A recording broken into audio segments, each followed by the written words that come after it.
사랑하는 맑은생 광천교회 성도 여러분, 새벽을 깨우며 날마다 주께로 7월 1일 목요일 큐티 가이드 영상을 통하여 만나 뵙게 되어 반갑습니다.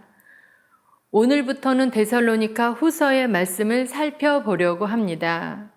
먼저 데살로니가 후서의 말씀이 기록된 동기와 배경에 대해서 살펴보도록 하겠습니다. 본 서신은 데살로니가 교인들에게 보낸 바울의 두 번째 편지로서 앞서 보낸 서신과 거의 유사한 내용을 다루고 있습니다. 그러나 데살로니가 후서에서는 첫 번째 편지보다는 훨씬 엄격한 어조의 훈계가 제시되어 있습니다. 즉 바울은 첫 번째 편지를 통해 데살로니가 교인들이 재림과 종말에 대한 그릇된 인식으로 인해 발생된 신앙적, 도덕적 문제점에서 벗어날 수 있도록 애정어린 마음으로 교훈했었습니다. 하지만 그들은 바울이 가르치고자 했던 내용을 잘못 이해했습니다. 바울 자신도 신앙적으로 초보 단계에 있었던 데살로니가 교인들에게 단 한 번의 교훈으로 어려운 교리를 일시에 이해시키기가 어렵다고 판단하게 되었습니다. 이에 바울은 첫 번째 편지에서 온전하게 가르침을 다 펴지 못한 아쉬움이 있었기에 그는 재차 편지를 보내 재림에 대한 오류를 더욱 엄중히 지적하고 나아가서는 종말과 재림에 대한 온전한 신앙을 심어주고자 데살로니가 후서를 기록하게 되었습니다. 오늘의 말씀은 데살로니가 후서 1장 1절에서 12절 말씀입니다.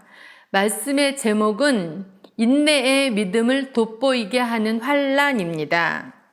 내용 관찰로 들어가서 1번입니다. 데살로니가 교회의 신앙 성숙은 어떠하기에 사도 바울이 감사와 자랑을 하고 있습니까? 3절에서 4절 말씀입니다. 형제들아 우리가 너희를 위하여 항상 하나님께 감사할지니 이것이 당연함은 너희의 믿음이 더욱 자라고 너희가 다 각기 서로 사랑함이 풍성함이니 그러므로 너희가 견디고 있는 모든 박해와 환난 중에서 너희 인내와 믿음으로 말미암아 하나님의 여러 교회에서 우리가 친히 자랑하노라. 바울은 데살로니가 교회 성도들의 믿음과 사랑 그리고 극심한 환난과 핍박 속에서 보여준 인내의 모습은 당시 고난을 받고 있는 많은 교회에 귀감이 될 만한 것이라고 자랑하고 있습니다. 2번입니다. 하나님의 공의로운 법칙은 무엇입니까? 6절에서 7절 말씀입니다.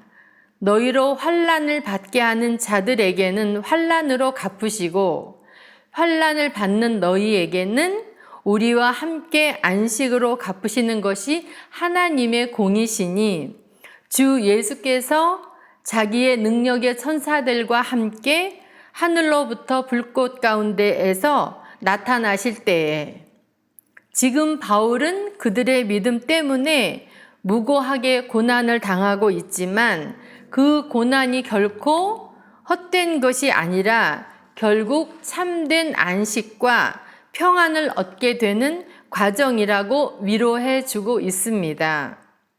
하나님께서는 악을 행하는 자들의 죄를 대수롭게 대강 보아 넘기지 않으시고 반드시 형벌하시고 선을 행하시는 자들에게는 상을 주시겠다고 말씀하고 있습니다.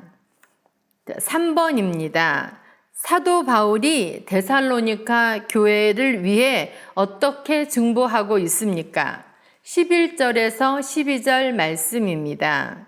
이러므로 우리도 항상 너희를 위하여 기도함은 우리 하나님이 너희를 그 부르심에 합당한 자로 여기시고 모든 선을 기뻐함과 믿음의 역사를 능력으로 이루게 하시고 우리 하나님과 주 예수 그리스도의 은혜대로 우리 주 예수 이름이 너희 가운데서 영광을 받으시고 너희도 그 안에서 영광을 받게 하려 함이라.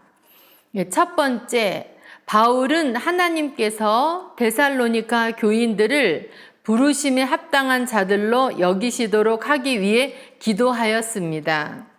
두 번째, 바울은 모든 선을 기뻐하고 믿음의 역사를 능력으로 이루게 하심을 기도하였습니다. 세 번째, 우리 하나님과 주 예수 그리스도의 은혜대로 우리 주 예수의 이름이 그들 가운데서 영광을 얻고 그들로 그 안에서 영광을 얻게 하기 위하여 기도했습니다. 네 번째, 바울은 이 모든 것이 오직 하나님의 은혜로부터 이루어졌음을 기도했습니다. 연구와 묵상입니다. 4번, 데살로니가 교회의 성도들이 예수님을 닮은 모습으로 영광을 올리는 것은 무엇이며 그 결과 미치는 능력은 무엇인지 묵상해 봅시다. 4절에서 5절 말씀입니다. 그러므로 너희가 견디고 있는 모든 박해와 환난 중에서 너희 인내와 믿음으로 말미암아 하나님의 여러 교회에서 우리가 친히 자랑하노라. 이는 하나님의 공의로운 심판의 표요 너희로 하여금 하나님의 나라에 합당한 자로 여김을 받게 하려 함이니 그 나라를 위하여 너희가 또한 고난을 받느니라.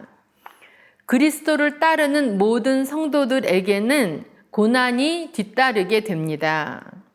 이 고난은 그리스도께서도 친히 당하였으며 바울과 그의 동역자들도 고난 당하고 있었습니다. 이처럼 성도에게 있어서 고난은 실제적이며 필연적인 것입니다.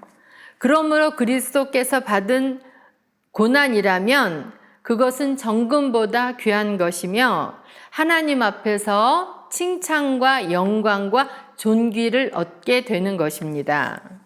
삶의 적용입니다. 5번, 내가 받고 있는 환난이나 고난에 대해 하나님께서 어떤 마음의 자세를 가지길 원하시는지 생각해 봅시다. 날마다 주께로에 보면 오늘의 말씀란이 있는데 이 말씀을 삶에 적용하면 될 것 같다는 생각이 들었습니다. 성도가 환난을 받을 때 믿음의 퇴보를 보이는 것은 하나님의 뜻이 아닙니다. 오히려 고난을 통해 더욱 하나님의 나라를 확장시키며 영적인 성숙의 기회로 삼아야 합니다. 세상에서는 핍박을 받을지라도 하나님 앞에서 누리는 안식을 통해 영적으로 자라나고 더욱 하나님의 나라를 소망하며 오늘을 믿음으로 살아가는 성도님들 되시기 바랍니다. 기도하겠습니다. 성령의 능력으로 우리를 믿음의 길로 인도해 가시는 사랑하는 하나님 아버지, 나그네 된 인생길을 걸어가다 보면 여러 가지 모양의 다양한 환난이나 고난을 겪어가게 됩니다. 이러한 상황 가운데 처해 있을 때 겸손하게 하나님을 의지하여 큰 도움의 손길이 우리 성도님들에게 임하여 주시기를 간절히 바랍니다.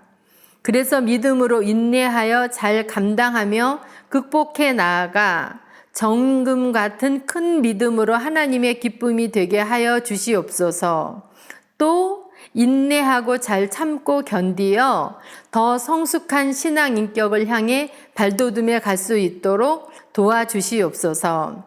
이제부터는 무엇을 먹든지 마시든지 무슨 일을 하든지 하나님의 영광을 위해서만 살아가는 승리와 이김의 삶으로 인도하여 주시옵소서. 예수님 이름으로 기도드리옵나이다. 아멘.